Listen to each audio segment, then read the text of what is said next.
Jadi ai jingkai ini hiru ba hiru ngam menjur ke jile jadi apa nama hi jadi umat ya kan menjur ke jile kan menjadi lebih berhak itu usaha air keren usaha air shine kami kalau shine terkait keren yang saya kira so shock kita keren itu bahkan agak lelong keberal agak dekat kebelai kau kerja kelelong lalu pun pikir bun kiju kilangit bun kiju kilangit sampai agak dekat kebelai kue haju kilangit tahu jadi waktu kan hanya tadi balangit yang waktu kan kita balangit justru waktu kan kita dan tak kecil ligo kami kalau boleh justru waktu rendah dia bagi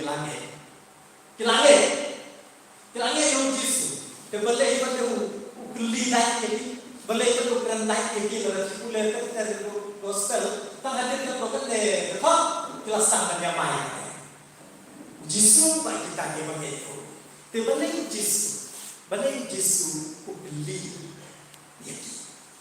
balik orang ini kentir lalu kipamu yang kita mencoba lalu kita yang dikai jangan nilai kuliah ahli berupa pentelah asi yang kita dilepas di nilai aku kunil berbomu ketika tiada bomu kelak berlalu banyak dalam kiasa kata tiada jangan pindah bomu ikan tiada jangan bomu ikan dikai jangan mau kalau lalu kiasa kata tiada jangan kilong sisa di senrang jangan di Ukraina kita angin karena jisu pak bayo ilang bayi dulu jadi bayo ilang bayi cuma jam berkat jadi tip balai ini syukuran ladang ada ucap desa coba mengalaya siapa dalam dan ini pun lebih sepak sumber pakai selfie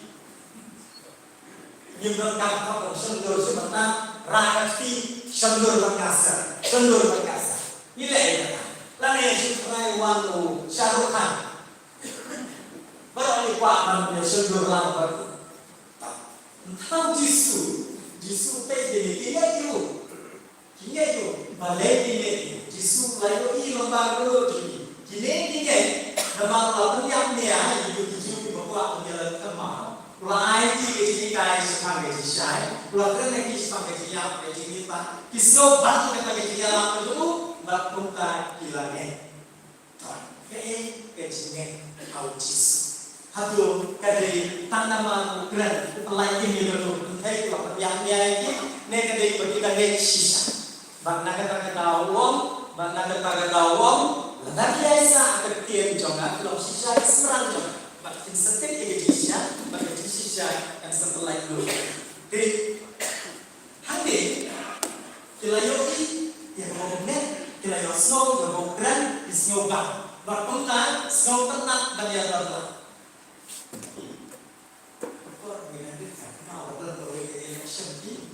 Wang Sibun kita di kandidat menyala Wang Sibun dalam keren utoro yang aksi sebagai kedai bahkan lalai utoro yang sowe berutoro yang mencuri yang aksi mencuri kalau mau kita jisu yang itu jadi kuat mententu ini lalai ini sisa merah maupun ini cuma lain dalam kami izinkan jauh sih karena hidup kelar rumah.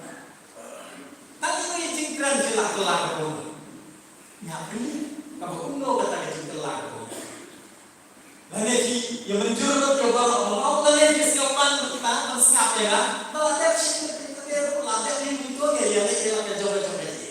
Jisu yo iya, jisu iya. Wah, susu berdikai lagi. Kalau ini di seminar itu dikatis mereka jalan yang jauh. Isu, pilih kan tes. Malu baru nanti, ubawan long tertelik negara kalau. Kita kira tirasi. Kamu tentang tadi. Mentah kita buat develop dan non yang mentah dia lah dia. Aku pasang kali mano buat ya kalau man Katolik. Kira yang ini pun nak dalam kalau man Katolik.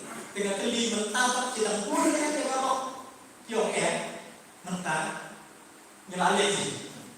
Kata kali kencing long serang. Ngangai dia saya pasang nak dalam di parlok. Ngangai dia saya pasang nak dalam di bahaya. Ngangai dia saya pasang nak dalam di jinjia bukan. Hadiah ketua pada namun kamu suatu di tamping duk bangan kerja hadiah ketua pada dengan lagi galari. Di naik di bawah di film syukurai beli. Menurut orang tentang kesini dengan annual convention nama bayuan parlok. Belum kita. Ne yuan di galari. Yuan di galari. Sebenarnya terlebih ini. Di jisu kuah yang itu bisa dipadam lalu kedua di bawah dia kan jinsia bawah dia kan jinsikai itu.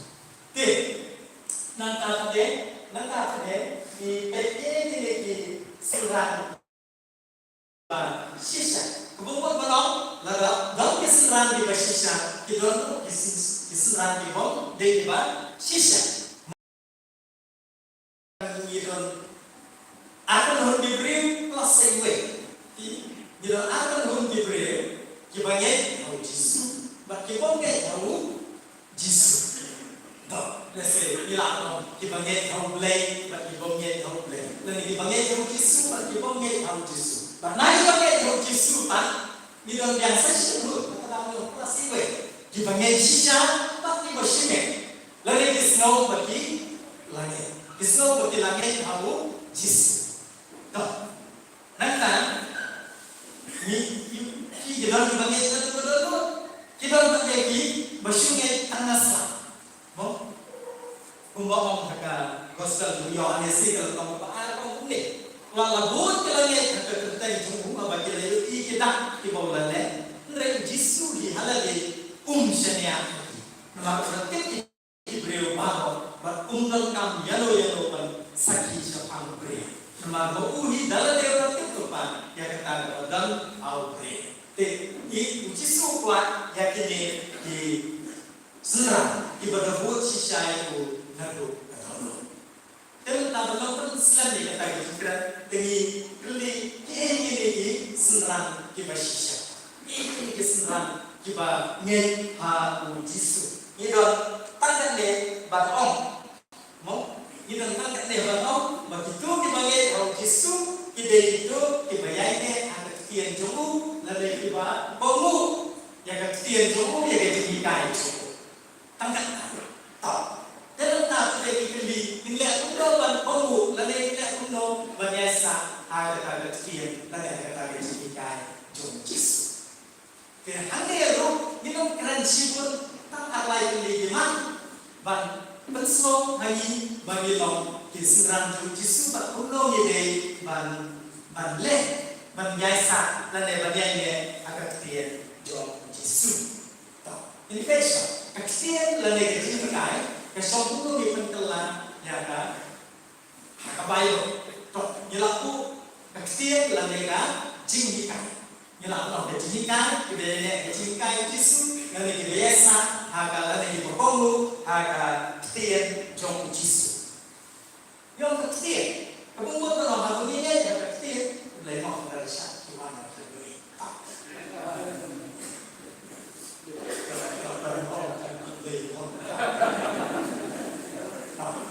Tahu nanti ni om, kei tak kecil, lalu kei tak kecil kita. Hari ini suatu jombi, kecil kadai Yesus, kecil kadai Yesus. Nama kata pasang gospel jauh Yesus harga pasang kecil kalala dan bak kecil kalalong ublay lawan langsung sa bani kecil lalu kecil kecil jauh ublay medeyu sudah ber harga kecil jauh Yohanes usang yang berkata, nah hati tu gitu, por ki juga langsung lupa aku orang ketian dong ki nama hal kitab Genesis in your snow madagat ketian ublay ulah hal yang bago ti sutru apa orang ketian ki sutru dan yang orang ketian ki sutru yang kata ti baru iktian dan baru ketian jom kisu ki kedau jisu apa ngalong ketian ngalong ketian sai untuk berkait ngalong no aplang no pemah ini baru kita usut ini hikayat jadi berdan no ini hikayat berdan yo ublay undang dia jadi sisa ublay undang dia jadi em ubreu undang dia jadi sisa ubreu undang dia jadi yang kaya kalau nama ublay ulang jadi sisa ublay ulang jadi em undang dia jadi em ulang kok jadi ini yang baru yang jisu kerana ngalong no aplang berapa umong ngalong kung no aplang berapa umong ngalong kung kejisai lari ngalong kejisai ngalong kejisai jadi kita yang baru coba jisu kerana kita syukur te ini bakuno blade berpau lagi agak tiang jauh dia mau nak Samuel uyok semua dijikap ke jauh blade dekat kita jauh Samuel orang ni utrai ulapau biang hasilo nama utrai ulapau lagi aku Samuel hasilo dekat tiang jauh utrai ulapau dekat tiang jauh lagi dekat tinggi kai jauh jangan tanya minta kuno tak ada ni bombo dia kata kembali orang ni tahu lai satu lima milada ada kan jikran mau te kuno ni asa kata tiang jauh kata te tiang kombo lagi gaisa agak kecil kering kade meno berbobot kalau sikut dijemput berbobot orang banyaisa banyaile bansa du bansa kunju ban ongkelan ban shome ban kunju kamu ban te hande kamu ayo bertemu ya kata kejikan kamu bertemu ya jisu bertemu jisu lada Kini sahara lada kita mau ikitin jangan, lada kini sahara ikitin jangan, kecil kai jangan kidehi mana? Tapi ila orang pun kini sah, awak juga kini sah agar kitin jom jisu, kini nanti ya kan kitin jom. Kamu mau ini lam kita kecil kai, ini lam kita ke jimpen sah agar kitin jom. Mana kita tahu lagi kenal terhadap doi cerita antir ulang translate bawah bak ketir kelawan londo bak kalaman pak ketir kelaman do bak kalaman pak jisu lawan londo bak neu jisu kelakan pak bak milah atau kebaik milah atau ketir jomble milah atau kan pak iklan kalau ini Punongi kamu yang Yesus ya ketika itu dah kebetul kita ketika itu dah kebetul kita kan tiang jom dah kebetul kita tiang jom tiang tiang jom Yesus tiang jom Yesus hanglongin lak yang lak mereka harga Bible lalu yang lak mereka harga Quran Kemudian kelawan londo kalau susah ini, bak kumalon kalau tantin bu tahu yang jiwa bak kalaman kok, kalau kelar kok menginjau yo bang, boleh. Tapi kalau orang nyelak dari jika itu jisu nyelak mereka akan baik. Tapi kan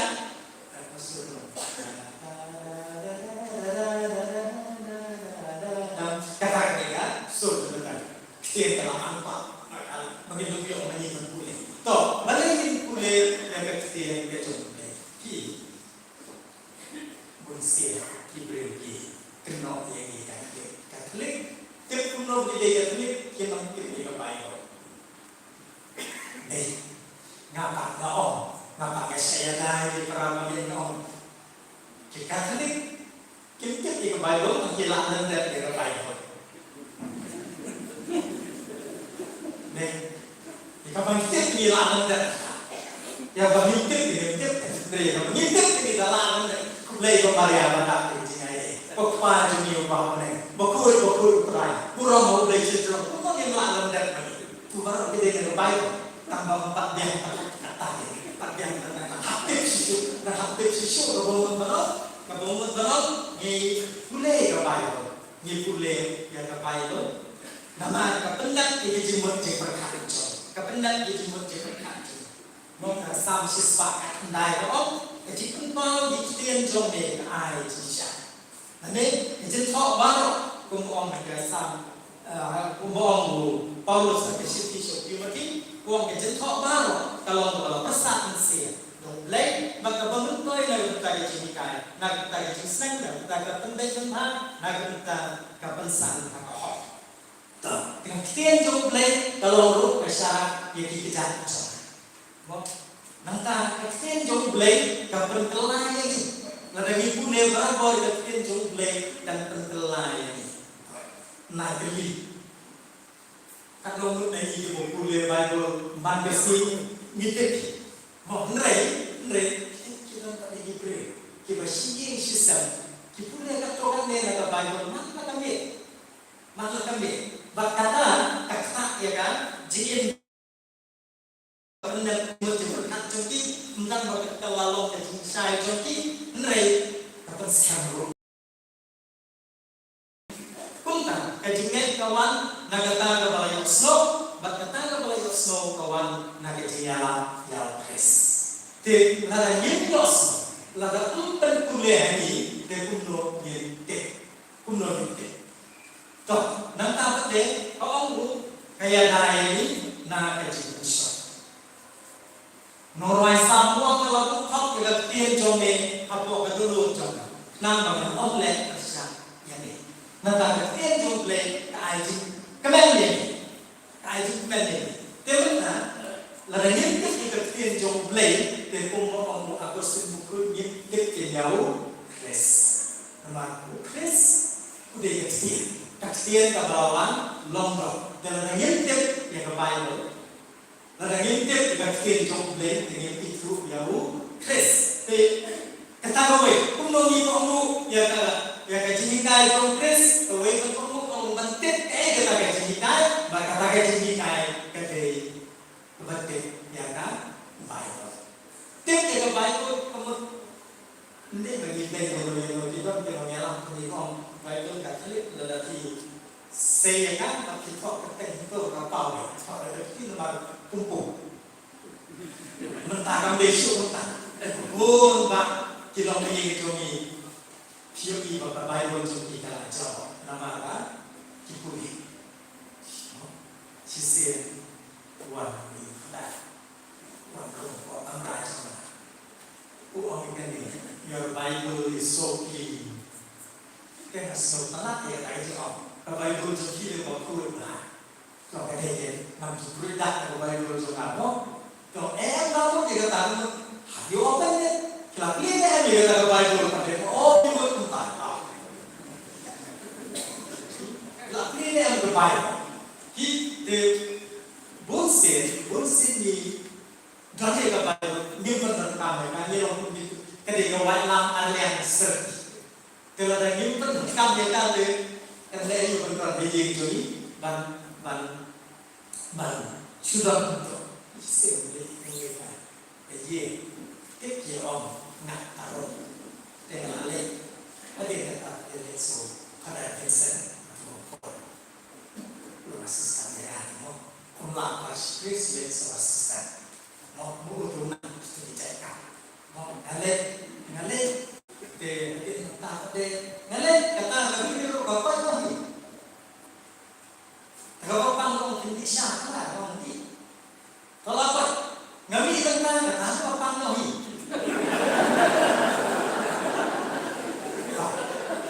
lagi pun dia yang kerong kawan suka masalah siapa nalale ni jadi itu nalale yang suka ayo semua nalale amin kita ada ya kan, raja Saul yang mbak dan lah kan ni, tapi kita rock bekerja. Oh, yang bodoh, sulit. Dokumen, waktu ya.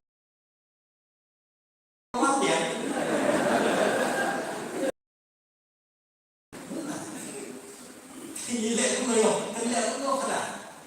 Tengok, tengok virus virus terus nak mengirimnya pun.